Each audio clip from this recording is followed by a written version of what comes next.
আমি নীলাঞ্জন, আমার এখন বয়স ৪৫। একটা প্রাইভেট কোম্পানিতে মাঝারি মাপের চাকরি করি, যা মাইনে পায় তাতে মোটামুটি মন্দ চলে না। বিয়ে করেছি আজ প্রায় ১৫ বছর হলো। বউয়ের কথা পরে বলা যাবে না হয় আজ, বরং নিজের কৈশোর থেকে যৌবনে পা দেওয়ার সময় অবধি বিভিন্ন ঘটনাগুলি এক এক করে বলতে শুরু করি। আমি স্কুল লাইফে খুব ইন্ট্রোভার্ট ছিলাম, যাকে বলে চুপচাপ ভালো ছেলে গোছের, কিন্তু যা হয় ভেতরের কামের তাড়নাটা কোনোভাবেই কম ছিল না। তখন ক্লাস 12-এ পড়ি। একটা নাইট কলেজে পড়াশোনায় মন কম ছিল, আর দিনের বেলা পড়া ছাড়া সেরকম কিছু করার অবকাশও ছিল না। কারণ তখন না ছিল মোবাইল, আর বন্ধুরাও দিনের বেলা কেউ থাকত না। তাই একটু বেলা হলে রাস্তায় বেরিয়ে একটু ঘুরে টুরে এদিক ওদিক দেখে মেয়েদের দূর থেকে দেখে টেখে বাড়ি চড়েই আসতাম। কোনো প্রেমিকা গার্লফ্রেন্ড এসব তো ছিল না। রাস্তা বাড়ির আশেপাশে মেয়ে, বউ, কাজের লোক, ইয়াং কাজের মেয়েগুলোকে দেখতাম, আর সব কিছু পর্যবেক্ষণ করে যেতাম। এরকম দিন যেতে যেতে একদিন একটা ব্যাপার ঘটল যে হাউসিং-এ থাকতাম, তার পাশের হাউজিংয়ে একটা ফ্ল্যাটে ৩ তলায় বারান্দায় একটা কাজের মেয়েকে প্রায় দেখতে পেতাম। বয়স আন্দাজ ১৮ হবে, একটু বেটে খাটো, গায়ের রং চাপা, একটা মোটা বিনুনি, আর মুখটা মিষ্টি। কিন্তু যেটা আমার চোখ টানত বেশি করে সেটা হলো ওর চালচলন। ৩ তলায় দাঁড়িয়ে থাকতো রাস্তার ধরে ফ্ল্যাট, আর আমি বাইরের রাস্তা দিয়ে হাঁটতে হাঁটতে মাঝে মাঝে তাকাতাম, দেখত, কিন্তু কোনো অভিব্যক্তি চোখে পড়ত না ওর। এর দিকে তাকিয়ে ভাবতাম একে পটালের দারুণ আনন্দ হবে। রাস্তাঘাটে মেয়েটাকে ফলো করতে শুরু করলাম। যখন বাজার বা দোকানপাটে যেতে দেখতাম, কখনো এক পিস ফ্রক, কখনো জামার স্কার্ট এরকমই পরতে দেখতাম। অনেকবার পেছন ফিরে তাকিয়েছে, কিন্তু কোনো সিগন্যাল না পাওয়াতে ভয়ও লাগত গিয়ে কথা বলতে। একদিন সন্ধেবেলা ওর পিছু নিয়েছি। দেখলাম নিজের বাড়ির রাস্তা না ধরে একটা গলি ধরল। ওই গলিতে লোকজন খুব কম যাতায়াত করত, কারণ ওটা দিয়ে একটা মাঠে যাওয়া যেত, আর তার পাশেই একটা হাউসিং, ওটাকে শর্টকাট হিসাবে ব্যবহার করত সবাই। তবে বেশি লোক যেত না। পেছন হাঁটছি, একটা নীল স্কার্ট আর কালো রঙের টপ পরেছে, আস্তে আস্তে হাঁটছে। আমি ২০ ফিট মতো ডিস্টেন্স রেখে হাঁটছি, আর ভাবছি আজ কি ভাগ্য খুলবে। সেদিন যেন একটু আস্তে হাঁটছিল, হঠাৎ দেখি দাঁড়িয়ে গেল আর পেছন ফিরল। আমি তো ভয়ে থেমে গেছি, ভাবছি কেস খাবো নাকি। দূর থেকে আসতে বলে উঠল, এই যে শোনো। আমি তো ভয়ে ভয়ে কাছে গেছি, বলে উঠলাম, কি? ও বলল, তুমি রোজ আমার পেছন পেছন আসো, বারান্দায় দাঁড়ালে নিচ দিয়ে যাও, কিছু বলবে আমাকে? আমি আমতা আমতা করলে লাগলাম। ও বলল, উফ ভীতু কোনো এত। আমার নাম মান্তু, কোনো বাড়িতে কাজ করেই তো জানোই, তুমি তো ভালো বাড়ির ছেলে, তো আমার পেছনে কি করছো? যদি কিছু বলার থাকে বলে ফেলো, আমার দেরি হচ্ছে। আমি বললাম, তোমার সাথে বন্ধুত্ব করতে চাই, কিন্তু বলতে ভয় পাচ্ছিলাম। ও বলল, কেন, ভয় কিসের? আমি বললাম, না মানে যদি তুমি কিছু বলো। ও বলল, ও বুঝলাম না, আমার ভালোই লাগবে। বন্ধু হলে পরশুদিন দুপুর ১২টার পর একটু বাড়ির রাস্তার নিচে এস, তখন কেউ থাকবে না বাড়িতে। আমার তো মন নেচে উঠেছে শোনে, কিন্তু সেটা চেপে রাখলাম। সামনে বললাম, বেশ, আমি নীল একটা হ্যান্ডশেক করব। মান্তু হাতটা বাড়ায়, আমি হাতটা মুঠো করে ধরে হ্যান্ডশেক করি। আমি একটু কাছাকাছি এসে যাই, এদিক ওদিক দেখি কেউ আসছে কিনা। দেখলাম না, আশেপাশে কেউ নেই। হাতটা ধরে আরও কাছে এসে ফিসফিস করে বলি, আমরা বন্ধু তো, আজ থেকে অনেক গল্প করব। ওর চোখেও যেন কাম দেখতে পাই। নিঃশ্বাসটা ভারী হচ্ছে, বুঝতে পারি আসতে বলে ওঠে। হ্যাঁ করব তো। আমার সাহস বাড়ে যায়, একটু দুষ্টুমি করি ওর সাথে। মান্তু বলল, ইস কি অসভ্য এত তারা। পরশুদিন যেটা বললাম করো, বুঝেছ? আমার দেরি হচ্ছে এখন, বকা খাব, যাই। আমি সম্মতি জানিয়ে আর একটু দুষ্টুমি করলাম। ওর তারা আছে বলে দৌড়ে চলে যায়, আর আমি ওর দৌড় দেখতে দেখতে ভাবি, ভারী মিষ্টি মেয়েটা। একটা জিন্স আর একটা টি শার্ট চাপিয়ে, গায়ে পারফিউম মেরে রাস্তায় যেতে যেতে 2টা ছোট 5টার চকলেট কিনলাম। ওকে খুশি রাখতে হবে তো। রাগিনী সিনেমা পৌঁছাতে 3:30 বেজে গেল। বাইরে থেকে 2টা বড় বাংলা চিপসের প্যাকেটও কিনেছি। দোতলার টিকিট কাটলাম। দেখলাম খুব বেশি হলে 10-12টা সিটা বিক্রি হয়েছে। টিকিট অপেক্ষা করতে থাকলাম।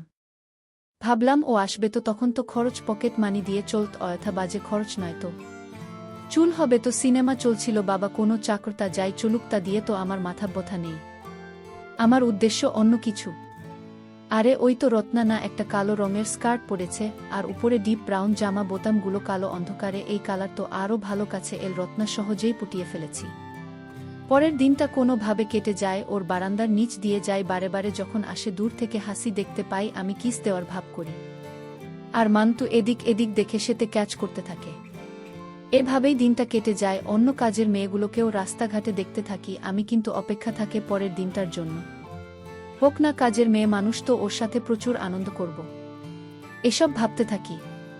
সেদিন ভাবছিলাম যদি বেরোই একবার কথা বলবো, কিন্তু সেদিন আর দেরি হলো না। কি রকমই সন্ধেবেলা মার্কেটে এসে একটা বৌদিকে দেখতে থাকি। মধ্যবিত্ত হবে, কিন্তু হাঁটা চলা কেমন একটা আকর্ষণীয় ভাব আছে। শুধু দূর থেকেই দেখে গেলাম, কাছে যাওয়ার মতো সুযোগ নেই। সেদিন রাতে ঘুমিয়ে আসছিল না, এত এক্সাইটেড লাগছিল, বারে বারে মনটা চঞ্চল হয়ে উঠছে। এসব ভাবতে ভাবতে ঘুমিয়ে পড়ি। সকালে উঠে নিত্যদিনের মতো সময় তো যাচ্ছে, কিন্তু মন তো ছটফট করছে। আবার মনের কোণে একটা অজানা ভয়ও লাগছে। বাড়িতে ঢোকাবে নাকি অন্য মতলবে কে জানে। কেউ যদি দেখে ফেলে, এসব আকাশ পাতাল ভেবে চলেছি। এদিকে মন কেন বলছে সুযোগ আসছে, ব্যবহার করে নাও। সময় যেন কাটছিল না। বেলা তখন 11:50। একটা পাজামা আর একটা টি শার্ট পরে রাস্তায় বেরিয়েছি। পাশের হাউসিং এ মান্তুদের বিল্ডিং এর নিচের রাস্তায় ঘোরাফেরা করছি। আর ফাঁকা তালে ওদের বারান্দাটা দেখছি, কেউ নেই। তখনও ভাবছি মেয়েটা আসবে তো, কেন ডাকল। এ সময় 12:10 বাজে। ঘড়ি দেখলাম, কারোর পাত্তা নেই। বারান্দায় বিরক্ত লাগছে, উৎকণ্ঠায় ভুগছি, মুরগি হলাম না তো। কিন্তু না, কে যেন বারান্দায় এল। ওই তো মান্তু, বা চুলটা খোলা, আবার ভিজে ভিজে, তার মানে স্নান করে বেরিয়েছে। একটা লাল টপ আর কালো স্কার্ট পরা। বারান্দার প্রায় নিচটায় এলাম। রাস্তায় ভয়ও লাগছে, এদিক ওদিক দেখছি যদি কেউ দেখে ফেলে। মান্টু একটা ছোট ইশারা করে নিচে তাকাতে বলল, আর একটা ছোট্ট কাগজে মোড়া কিছু নিচে এসে পড়ল। গুটি গুটি এগিয়ে তুললাম, খুলে দেখি একটা চাবি। উপরে তাকাতেই দেখি ইশারায় ওদের বিল্ডিং এর মেইন গেট। তা দেখাল, এতক্ষণে বুঝলাম গেটে তালা পড়ে যায় আর সব ঘরে চাবি থাকে। এটা সেই চাবি, তার মানে ডাকছে আমায়। আস্তে আস্তে এদিক ওদিক দেখে ওদের বিল্ডিং এর নিচে গেটের সামনে গেলাম, আর তালাটা খুলে বন্ধ করে দিলাম। 3 তলায় উঠছি। সব ফ্লোরে 2টা করে ফ্ল্যাট। 3 তলায় পৌঁছে দেখি একটা দরজা হালকা খোলা। ভয়ও লাগছে, ঢুক কিনা, কাজটা ঠিক হচ্ছে কিনা, এসব ভেবে চলেছি। হঠাৎ খোলা দরজার ফাঁকে মান্তুর মুখ। ফিসফিস করে, এসো তাড়াতাড়ি। আর কিছু না ভেবে ঢুকে পড়লাম। আর ও দরজাটা বন্ধ করে দিল। হাত ধরে টেনে নিয়ে গেল ভেতরের একটা ঘরে, যেখানে একটা মাঝারি খাট আছে। ওর সাথে কথা বলে জানতে পারলাম এই সময় বাড়িতে কেউ থাকে না। সুযোগ বুঝে অনেক কিছু করা হলো। বন্ধুরা, ইউটিউবের করা নিয়মের কারণে এসব ঘটনা সরাসরি বলা যাচ্ছে না। তোমরা কমেন্টে দেওয়া লিঙ্ক থেকে আমার ওয়েবসাইট ভিজিট করো। সেখানে একদম খোলামেলা গল্প দেওয়া আছে। ওর সাথে অনেক গল্প করার পর বললাম, শোনো, আজ বেরো। আমি একদিনে বেশি গল্প ঠিক না। এরপর জামা কাপড় পরে চাবিকা নিয়ে বেরিয়ে যায়। নিচের গেট খুলে তালা মেরে ওর বারান্দার থেকে নামিয়ে দেওয়া দড়ি লাগানো ব্যাগে চাবিটা ভরে দিয়ে হাঁটা দিলাম। মনে মনে ভাবছি, কি দিন গেল একটা। তবে শুধু ওর সাথে গল্প করলে হবে না, ওর 2টা বান্ধবী কেমন সেটা যাচাই না করলে হবে না। অন্যায় কিসের কয়েকদিন এভাবেই কেটে গেল। সেদিন মান্তুর সাথে অনেক গল্প হয়েছে। মনে মনে ভাবতে শুরু করলাম, আবার সেই সুযোগের অপেক্ষায় ছিলাম। কিন্তু এর ফাঁকে একটা অন্য ঘটনা ঘটে গেল। দিনটা যতদূর মনে পড়ছে, রবিবার। সারা রাত মান্তুর কথা ভাবতে ভাবতে সময় কাটছে। সকাল 10টার সময় একটু মার্কেটে গেছি কিছু বাড়ির জিনিসপত্র কিনতে। পরনে একটা ট্র্যাক প্যান্ট আর একটা টি শার্ট। আমার যা অভ্যেস। এদিক ওদিক বৌদি মেয়ে, কাজের বউ, কাজের মেয়ে, সবাই কেনাকাটা করছে আর আমি তাদের দেখছি। আমাদের মার্কেটের সামনে কিছুটা সাজানো জায়গা আছে। সেখানে 3টা সিমেন্টের বেঞ্চ, মাঝে মাঝে ছেলে ছোকরা আর কখনো কখনো বুড়োদের আড্ডা বসে। দোকানে যাওয়ার আগে ভাবলাম একটু বসে একটা সিগারেট খাই। যে সময়ের কথা বলছি, তখন ক্যাপস্ট্যান্ড বলে একটা সিগারেট পাওয়া যেত। সেটা 1 পিস কিনে মনের সুখে ধোয়া ছাড়ছি। আর এদিক ওদিক দেখছি। বেঞ্চে তখন আর কেউ নেই। হঠাৎ চোখ পড়ল একটা মেয়ের দিকে। চেনা মুখ। মান্তু দেন হাউসিং এ ঢুকতে রেখেছি। আগে বয়স হয়তো 18-19 হবে। গায়ের রং বেশ কালো। চুলটা একটা পনিটেল করা, সালোয়ার কামিজ পরেছে আর একটা ওড়না গলায় পেছানো। কামিজের সামনেটা একটু কাটা। দেখতে খুব সুন্দরী নয়, কিন্তু একেবারে কুৎসিত নয়। কালো কাজের মেয়েদের আমার খুব ভালো লাগে। ওর পেছন পেছন হাঁটতে লাগলাম। একটু দূরত্ব রেখে মার্কেট পেরিয়ে একটা গলি আছে, যেটা দিয়ে মেন রাস্তায় গিয়ে অন্য ব্লকের আরেকটা মার্কেট পড়ে। মনে হচ্ছে সেখানেই যাচ্ছে। থাকতে হাঁটতে দেখলাম ও অন্য মার্কেটে ঢুকল, আর আমি অপেক্ষা করতে লাগলাম। মিনিটে 10 পর দেখি আসছে। চুলটা একটু ঠিক করে নিয়ে তাকালাম। চোখে চোখে পড়ল। তাকিয়ে আছি। চোখের দিকে মুখ টিপে একটা হাসি দিয়ে আমাকে পেরিয়ে আবার হাঁটতে শুরু করল। আমার ভারী আনন্দ হলো। ও কি আমাকে সিগন্যাল দিচ্ছে? আর একটু ফলো করি। ওমা, অবাক কাণ্ড! আগে যে স্পিডে হাঁটছিল, এখন দেখি তার থেকেও আস্তে হাঁটছে। আমার একটু নার্ভাস লাগছিল। মাঝে সেই সরু গলিটা পড়ল, আবার যেটা দিয়ে আমাদের মার্কেটের রাস্তা। ব্যবধান তখন 10 ফিট মতো দুজনের। গলিতে আর কেউ নেই। ভাবছি ডাক কি না, আবার মনে ভয়ও আছে যদি ভুলভাল কিছু বলে দেয় বা চেঁচামেচি করে তাহলে তো ঝামেলা হয়ে যাবে। এসব রাস্তাঘাটের ব্যাপারে একটু সাবধান থাকা ভালো। হঠাৎ দেখি ও দাঁড়িয়ে পড়ে, পেছন ঘুরল একটা শীতল স্রোত যেন বয়ে বাল আমার শরীরে। ওর মুখে সে মুচকি হাসি আর চোখে যেন অন্য কিছু। মেয়েটা বলল, তুমি তখন থেকে আমার পেছন পেছন আসছো কেন? আসতে করে 3 ফুট দূরত্ব রেখে জবাব দিই আমি বললাম না মানে কিছু বলে ও বলল, আমাকে বলবে। আমাকে কি বলতে চাও? সাহস একটু বাড়ল আমার। আস্তে করে একটু ফিসফিসিয়ে বলে উঠলাম, তোমাকে অনেক দিন ধরে দেখি। আমি ভাবছিলাম বন্ধুত্ব করবে কিনা। ও বলল, তুমি তো আমার পাশের হাউসিংটায় থাকো তাই না? আর আমি মান্তুদের হাউসিংয়ে থাকি। মন্টুকে তো নিশ্চয় যেন ওর বারান্দার নিচ দিয়ে যাওয়া আশা করো, তাকাও দেখতে পেয়েছি কয়েকবার। তো আমাকে কেন বন্ধু করার ইচ্ছে হলো?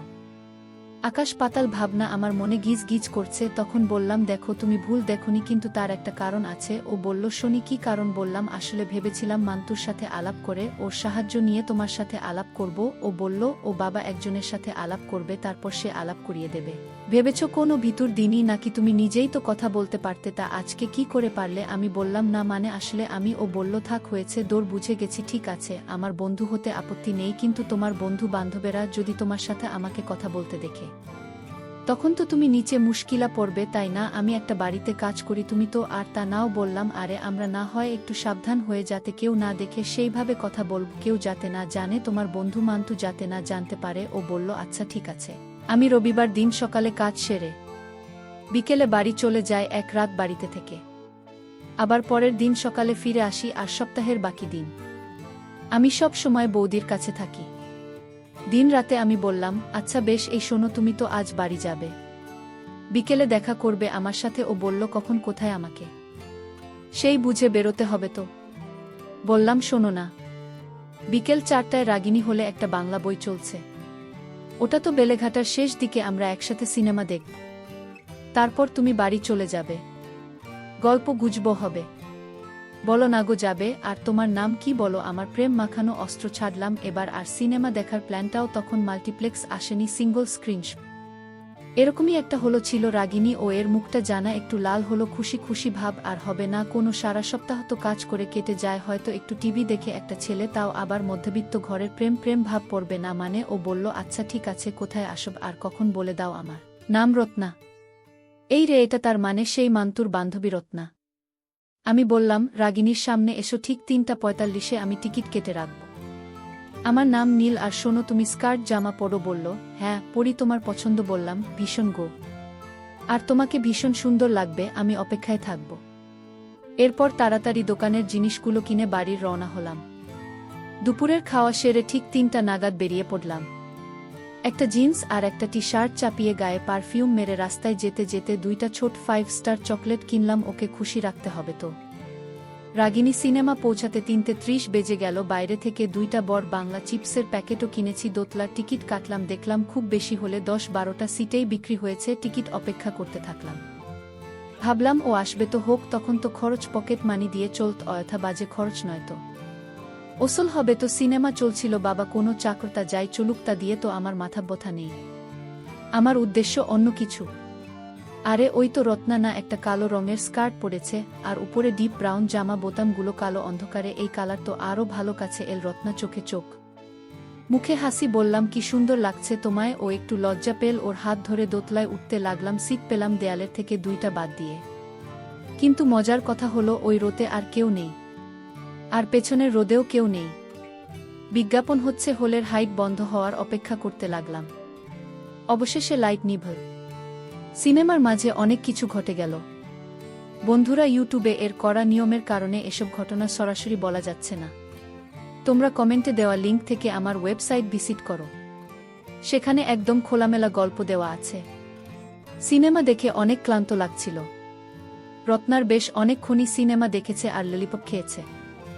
একটু পর রত্নাকে একটা গাড়িতে তুলে দিলাম। খেয়াল করলাম খুঁড়িয়ে খুঁড়িয়ে হাঁটছে। বন্ধুরা, তোমরা নিশ্চয়ই বুঝতে পেরেছ কি হয়েছে।